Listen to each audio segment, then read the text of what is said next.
Assalamualaikum warahmatullahi wabarakatuh. Alhamdulillahi rabbil alamin. Wassalatu wassalamu ala asyrafil anbiya'i wal mursalin wa ala alihi wa sahbihi ajma'in. Allahumma salli ala sayyidina Muhammad wa ala ali sayyidina Muhammad kama la nihayata likamalika wa'di kamal.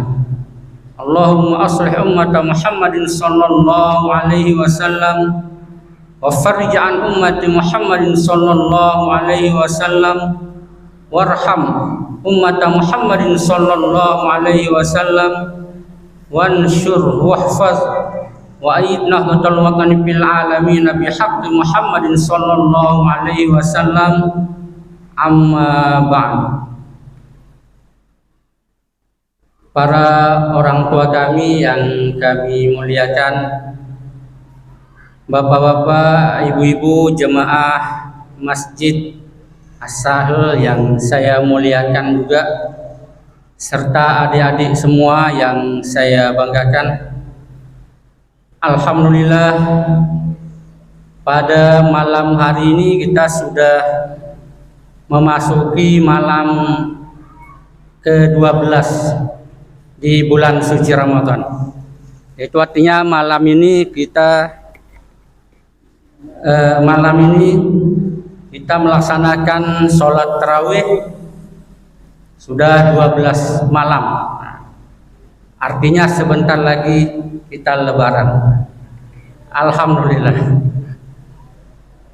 Bapak Ibu yang saya muliakan, dalam kesempatan ini kami tidak banyak menyampaikan materi, hanya 2 kali 3,5 menit. Nanti kalau lebih takutnya disuruh turun.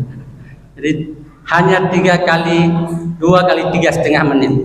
Nanti kalau lebih pura-pura batuk Pak ya. Batuknya kalau kecil berarti bukan. Kalau kencang batuknya nyuruh turun itu. Artinya alarmnya udah lebih. Alhamdulillah. Sehat semua Bu? Alhamdulillah. Ibu-ibunya harus tetap sehat. Kalau ibu-ibunya tidak sehat nanti repot puasa. Karena yang paling repot puasa itu persiapan itu dari ibu-ibu. Jadi Bapak Ibu yang saya muliakan, dalam kesempatan ini kami ingin menyampaikan tentang zakat atau hakikat daripada zakat yang kita keluarkan. Karena Bapak Ibu, konsekuensi daripada orang yang sudah bersyahadat atau memproklamirkan dirinya bersyahadat, berkeyakinan kepada Allah dan Muhammad SAW sebagai Rasulnya, maka salah satu kewajiban di samping dia mengerjakan sholat, puasa, haji, dia juga mesti melaksanakan yang namanya zakat. Entah itu zakat fitrah atau yang namanya zakat mal. Kita ini jarang ingat zakat malnya ya. Yang kita ingat hanya zakat mal aja. Malnya yang diingat, malnya enggak. Itu kita ya. Jadi 2 ini adalah merupakan perintah dari Allah Subhanahu wa taala. Dalam Al-Qur'an Allah Subhanahu wa taala telah mengingatkan kepada kita, di mana Allah mengatakan a'udzubillahi minasyaitonir rajim. Bismillahirrahmanirrahim. Khudh min amwalihim shadaqatan tutahhiruhum wa tuzakkihim biha wa salli alaihim inna salataka sakanul lahum. Jadi Allah Subhanahu wa ta'ala memerintahkan kepada kita untuk memungut yang namanya zakat, memungut zakat, entah itu zakat mal, zakat fitrah. Sebagai apa? Untuk mensucikan diri kita mensucikan harta kita supaya menjadi bersih.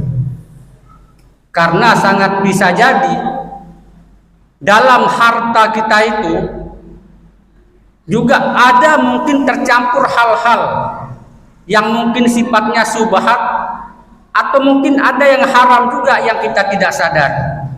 Maka itulah pentingnya zakat untuk membersihkan harta kita.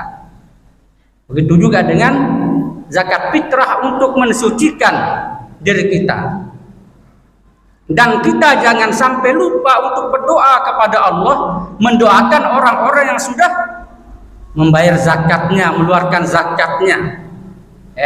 Kalau kita sudah menerima zakat itu, kita jangan lupa berdoa kepada Allah supaya orang yang berzakat itu mendapat keberkahan, nikmat dari Allah Subhanahu wa taala. Bapak Ibu yang saya muliakan, karena waktu kita yang sangat singkat, kami ingin juga menyampaikan ada beberapa asnaf atau beberapa hal yang wajib, yang disyariatkan untuk menerima yang namanya zakat. Yang pertama dalam Al-Quran dijelaskan itu adalah fakir, fakir miskin. Fakir, Bapak Ibu, adalah orang yang tidak memiliki harta, orang yang tidak memiliki apa-apa. Kalaupun iya dia memiliki, tapi itu tidak cukup untuk hidupnya. Itu mereka tuh sangat miskin, makanya disebut dengan fakir. Ya, dalam istilah kita mungkin pengeluaran dia jauh lebih besar daripada pendapatannya atau penghasilannya. Itu disebut dengan fakir. Adapun miskin, nah mungkin miskin ini mayoritas kita ini. Biasa kita ini kalau ada sembako semua ngaku miskin. Tapi kalau tidak ada bantuan semua jadi orang kaya. Nah itu gaya kita sebenarnya itu. Kalau ada pembagian sembako miskin semua, tidak dapat ngamuk-ngamuk sama RT-nya. Nah itu. Nah ini kalau miskin Bapak Ibu, miskin itu mereka cukup, cuman tidak bisa lebih. Nak beli kapal tak bisa. Tak usah kapal lah, terlalu tinggi. Nak beli apa ya? Nak beli baju lah, baju dia tidak cukup uangnya. Dia hanya cukup untuk makan, untuk sekedar hidup. Nah itu miskin. Bajunya ya itu aja tidak bisa ganti. Ya karena dia tak sanggup nak beli. Kalau udah bisa beli motor itu udah lebih dari cukup itu. Nah itu orang miskin. Mereka ini wajib untuk membayar zakat. Apa namanya? Menerima zakat. Nah makanya amil itu penting untuk mendata itu semua.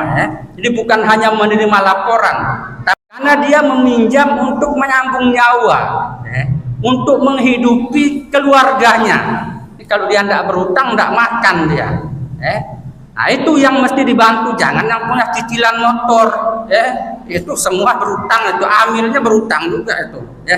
Jangan yang nyicil rumah juga bukan termasuk di situ. Nah, jadi gorimin yang dimaksud itu adalah yang mereka berhutang untuk menghidupi keluarganya. Jadi kalau tidak berhutang mati dia tak bisa makan.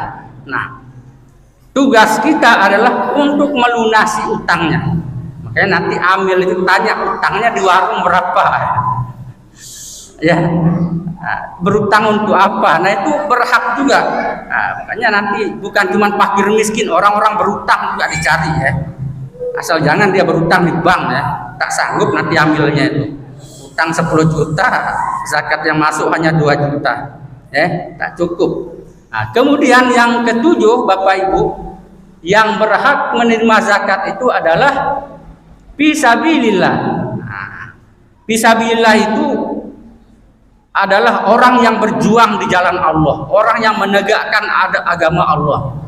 Para mubalik para pengasuh pondok pesantren, para pengajar mendidik anak-anak itu masuk fisabilillah. Mereka juga berhak untuk mendapatkan zakat itu.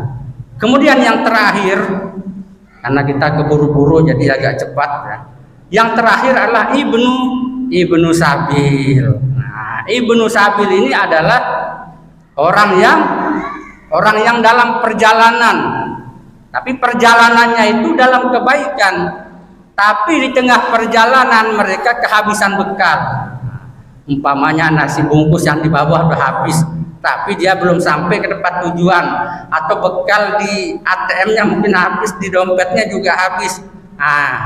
Datanglah dia ke pengurus masjid asal kan, lapor, kami ini baru datang dari Batam, nak mau ke pulau lebih jauh lagi karena ongkos kami habis, minta tolong. Itu berhak mereka untuk mendapatkan zakat.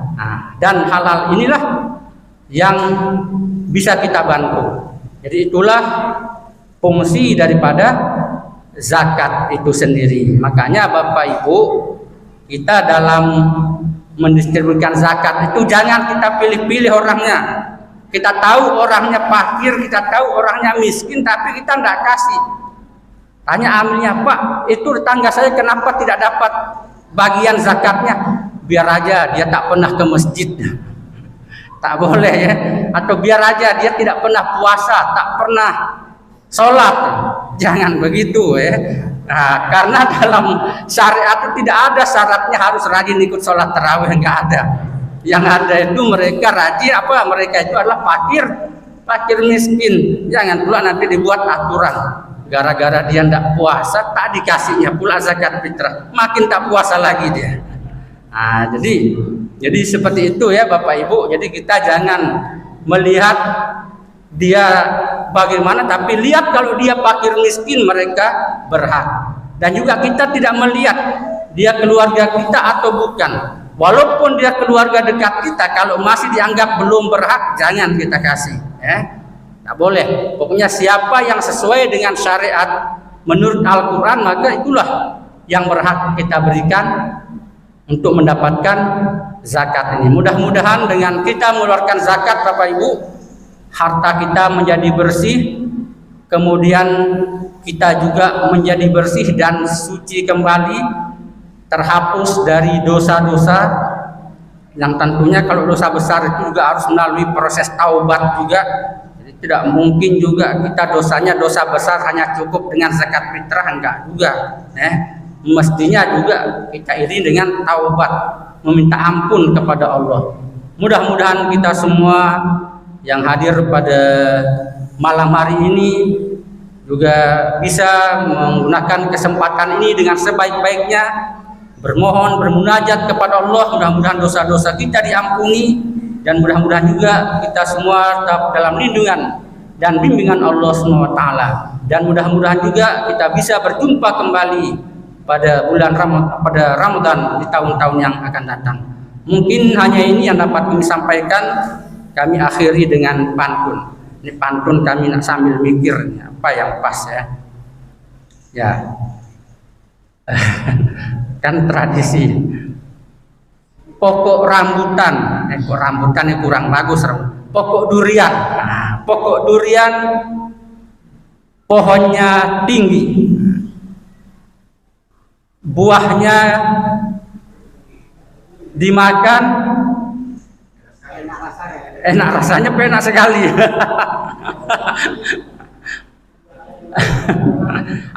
Buahnya dimakan sangat nikmat dan nyaman. Itu supaya pas urutannya ya. Cukup sekian ceramah saya pada malam ini. Kalau ada khilaf dan kesalahan mohon dimaafkan. Alhamdulillah. Sekian dan terima kasih. Wallahu muwaffiq ila sabilir rasyad. Wassalamualaikum warahmatullahi wabarakatuh.